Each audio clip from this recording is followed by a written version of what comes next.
it's Alexis. Today, in this video, I'd like to talk about my top 5 dream musical theatre roles. I've made a whole list of musical theatre roles that I'd love to play one day, but for this video especially, I've narrowed it down to 5 that I'm going to talk about in this video, and I'm going to talk about why I'd like to play them. So, without further ado, my top 5 dream musical theatre roles.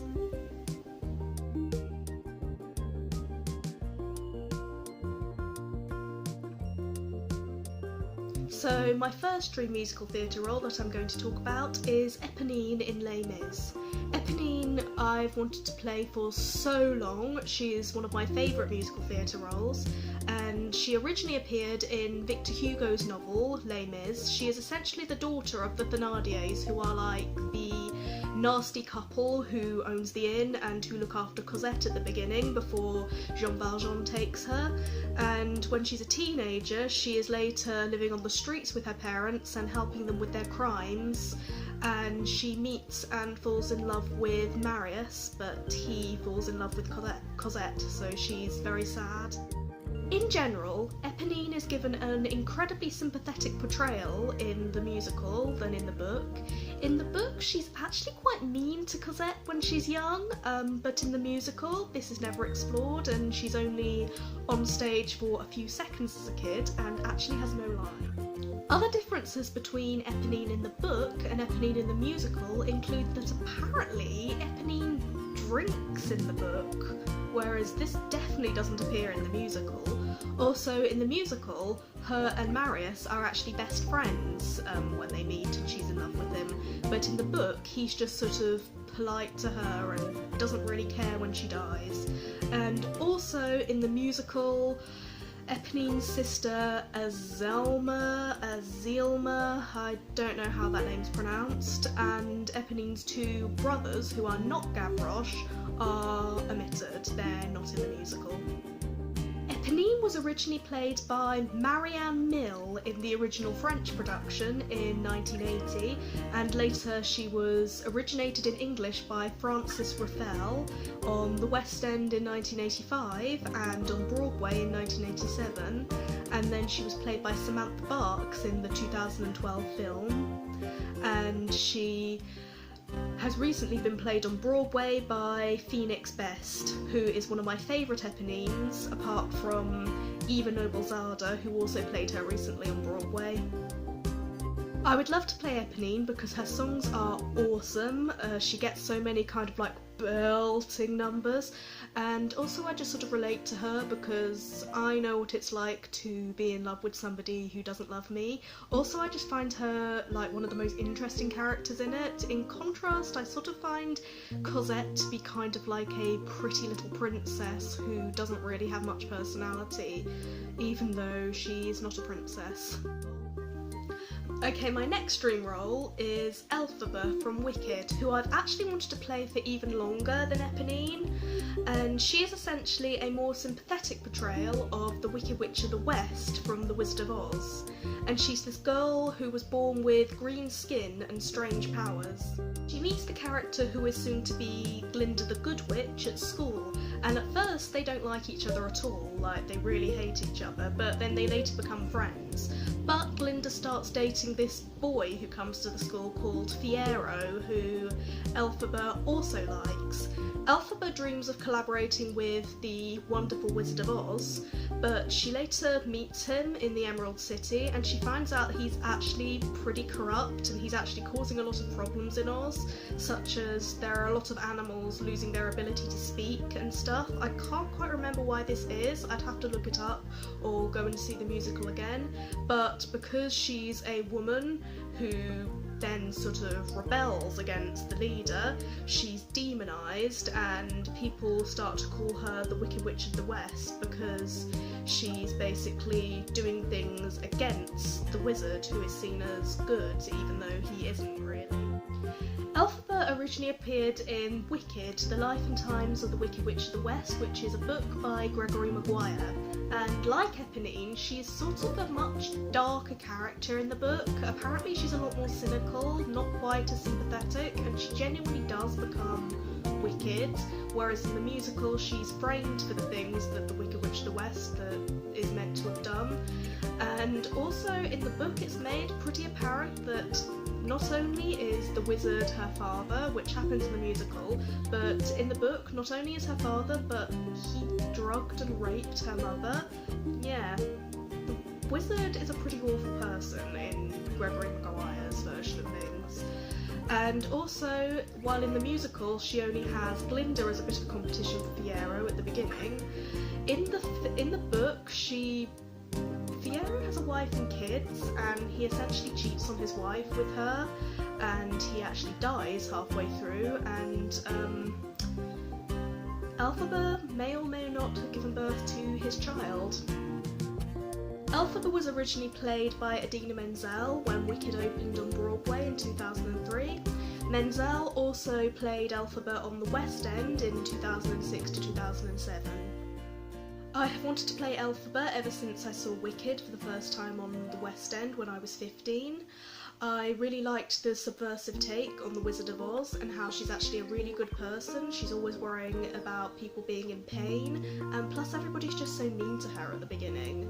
And I would love to play her because, like Eponine, she gets some really good songs, and she's also sort of relatable to me because she's not really sort of like always accepted by the people around her.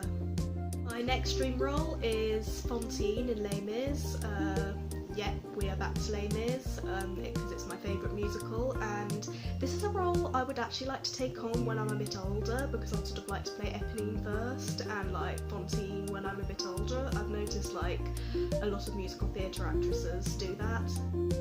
Fantine is Cosette's mother, and she is originally a young woman who works at a factory, but then it's discovered that she has an illegitimate child, and she's fired from her factory without Jean Valjean intervening, which he sort of should have done because he was right there when it was happening and she really needed her job to look after her child.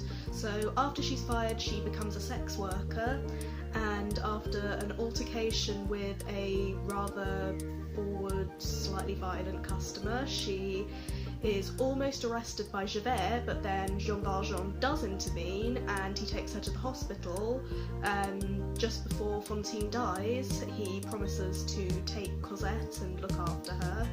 And Fantine later appears again at the end as a ghost to sort of like take Jean Valjean into heaven and thank him for raising Cosette, and there she's with the ghost of Eponine as well. They sort of like lead Jean Valjean into heaven. Unlike Eponine, Fantine is largely unchanged from her book counterpart to the version of her in the musical. She's portrayed as a very sympathetic character who sacrifices a lot to save her child. However, she does have some circumstantial changes in the book to the musical. For instance, the guy she gets into a fight with, who she later gets arrested for attacking by Javert, is just some guy who sort of like plays a prank on her in the book, whereas in the musical he's actually a potential customer who attacks her. And also in the book she sells a few of her teeth as well as selling her hair. She also sells her hair in the musical, but that's taken out in the stage musical. But interestingly, in the 2012 film, Fantine sells one of her teeth.